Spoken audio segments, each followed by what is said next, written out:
يتخذ ولدا ولم يكن له شريك في الملك ولم يكن له ولي من الذل وكبره تكبيرا. أما بعد، أعوذ بالله من الشيطان الرجيم. بسم الله الرحمن الرحيم.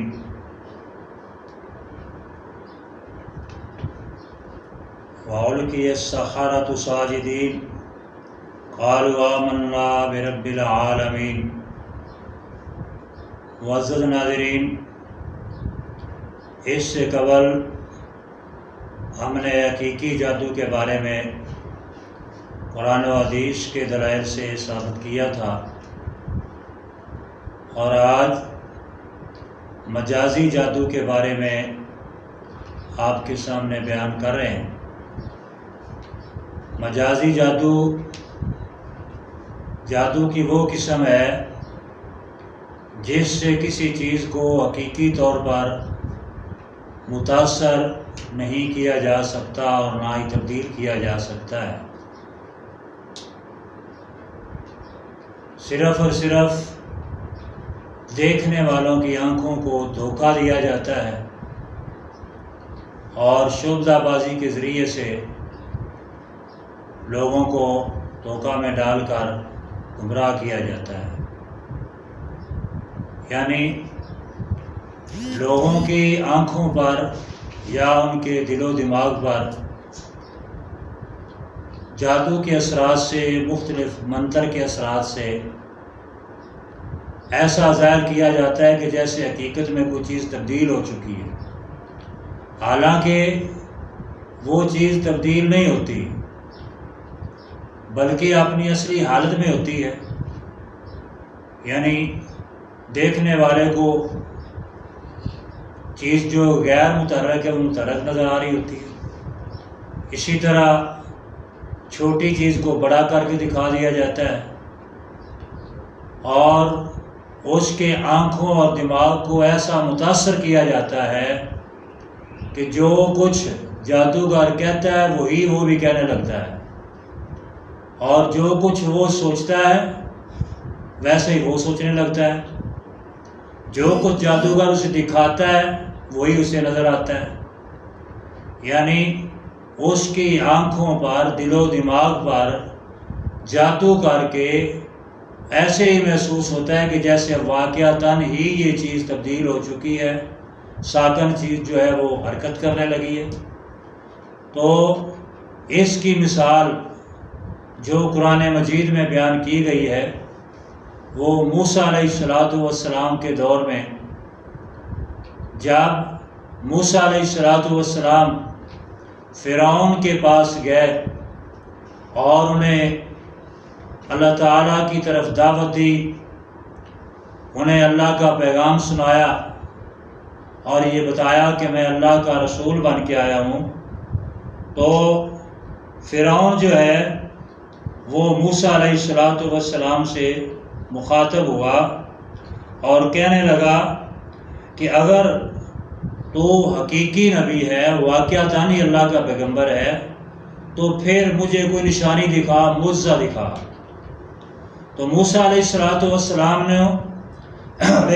السلام کو اللہ تعالیٰ نے ایسے معجزات عطا فرمائے تھے جو اس وقت کے عین مطابق تھے، کیونکہ فرعون کے دور میں،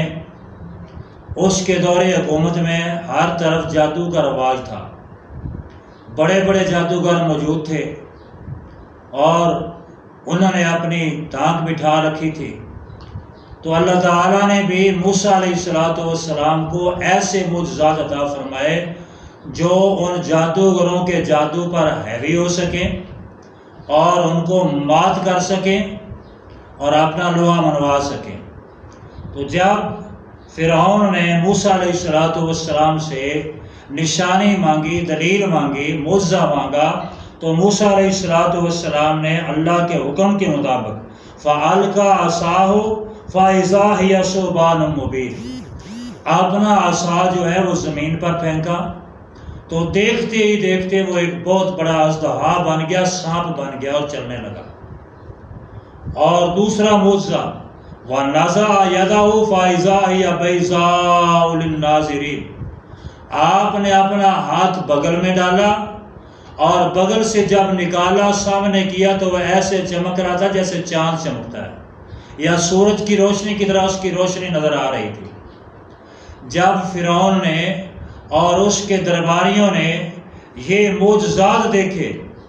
تو وہ کیا کہنے لگے؟ اس کے درباری بولے، اس کے وزراء بولے،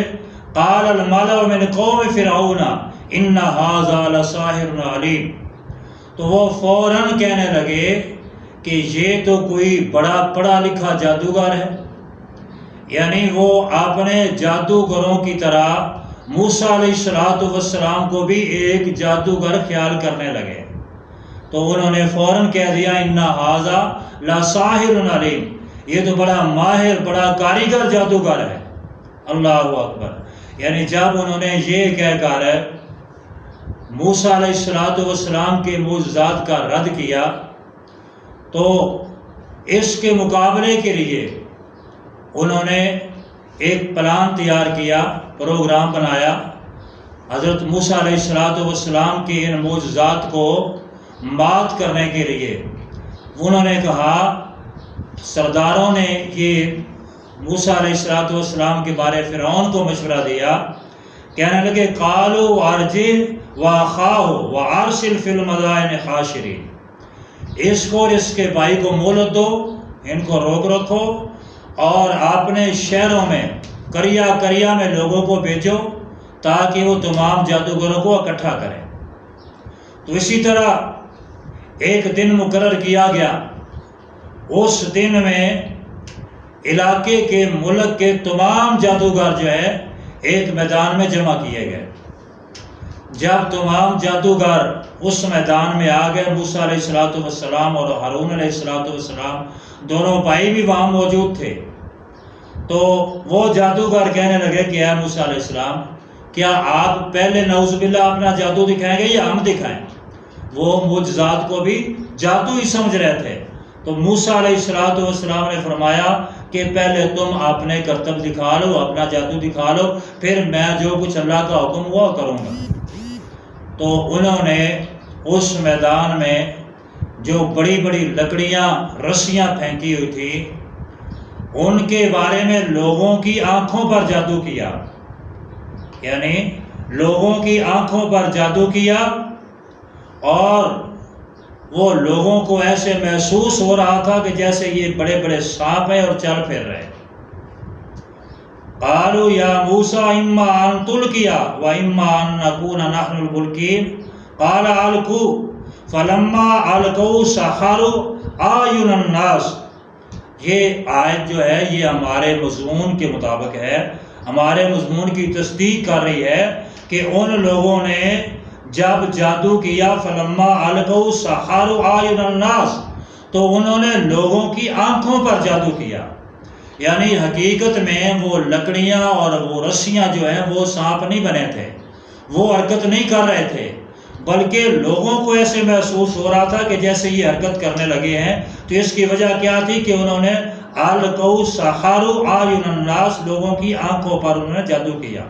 واسترہبوہم، اور ان پر اپنا روب جما دیا، روب بٹھا دیا، وجاؤوا بسحر عظیم، اور وہ ایک بہت بڑا جادو لائے تھے۔ یعنی جب لوگوں کو ایسے محسوس ہونے لگا کہ یہ لکڑیاں اور رسیاں جو ہیں یہ تو سانپ ہیں اور یہ حرکت کر رہے ہیں، دوڑ رہے ہیں، تو اس وقت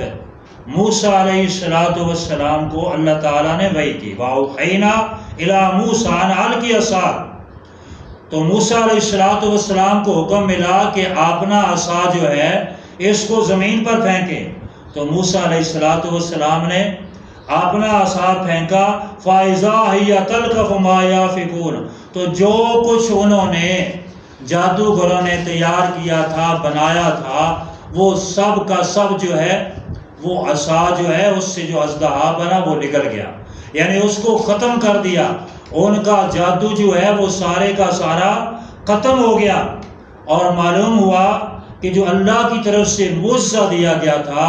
وہ اس جادو پر غالب آیا، جادو جو ہے وہ ناکام ہوا، خوار ہوا اور ختم ہو گیا، تو موسیٰ علیہ السلام کو اللہ تعالیٰ نے اس مقام پر فتح عطا فرمائی۔ اللہ اکبر۔ فَغُلِبُوا هُنَالِكَ وَانقَلَبُوا صَاغِرِينَ، وہ سب کے سب جادوگر مغلوب ہو گئے اور ذلیل و خوار ہو گئے۔ اور یہاں پہ ایک بات بتائیں کہ ایک تو لوگوں کی آنکھوں پر جادو ہوا، اور دوسرا موسیٰ علیہ السلام بھی اس سے متاثر ہوئے تھے، کیونکہ موسیٰ علیہ السلام اس کو دیکھ کر ڈر گئے۔ تو جب موسیٰ علیہ السلام ڈرے تو اللہ تعالیٰ نے حکم دیا کہ اے میرے موسیٰ نہ ڈر، لا تخف، نہ ڈر، یہ تو جادو کا کمال ہے سارا، اور تو ڈرنا بلکہ اپنا عصا پھینک۔ تو موسیٰ علیہ السلام نے عصا پھینکا، وہ سب کچھ جو ہے اس کو نکل گیا۔ تو معلوم ہوا کہ جو مجازی جادو ہے اس سے کسی چیز کی حقیقت تبدیل نہیں ہوتی، بلکہ وہ چیز اسی طرح اپنی اصلی حالت میں موجود رہتی ہے، اور جو اثر ہوتا ہے وہ لوگوں کی آنکھوں پر، لوگوں کے دل و دماغ پر ہوتا ہے، جس کی وجہ سے ان کا دل و دماغ متاثر ہوتا ہے، ان کے کان متاثر ہوتے ہیں، اور پھر انہیں وہ چیزیں حرکت کرتی نظر آتی ہیں، حقیقت میں وہ تبدیل نہیں ہوتی۔ تو یہ ہے مجازی جادو جو ان آیات میں اللہ تعالیٰ نے بیان کیا تھا۔ تو جادو جو ہے یہ جہاں بھی ہو، جیسا بھی ہو، یہ شرک ہے، کفر ہے اللہ کے ساتھ، جادو کرنے والا کافر ہے، اور جادوگر کے پاس جانے والا جو ہے وہ اپنے اعمال ضائع کر بیٹھتا ہے۔ اس لیے جادو حقیقی ہو یا مجازی ہو، کسی بھی مومن کو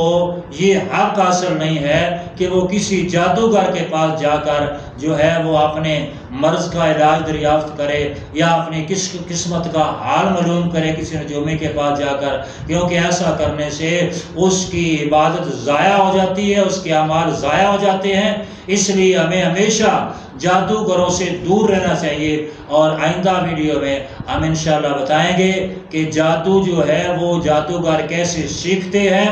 ان کا شیطان کے ساتھ کیسے معاہدہ ہوتا ہے، کیا کیا باتیں طے ہوتی ہیں، اور پھر ان کا جادو جو ہے وہ لوگوں پر اثر کیسے کرتا ہے، یعنی انشاءاللہ آئندہ ویڈیو میں بتائیں گے۔ تو جادو کے بارے میں آپ معلومات جو ہیں، اس کا علاج، احتیاطی تدابیر دیکھنے کے لیے ہمارا چینل الہدایہ 2020 امار جو ہے اس کو سبسکرائب کریں، اور اس کے علاوہ بھی بہت سے اس میں یعنی مواد ہوتا ہے، نعت ہوتی ہے، اس میں نظم ہے، حمد ہے، تقریریں ہیں بچوں کی۔ اسی طرح ہمارے شیخ محترم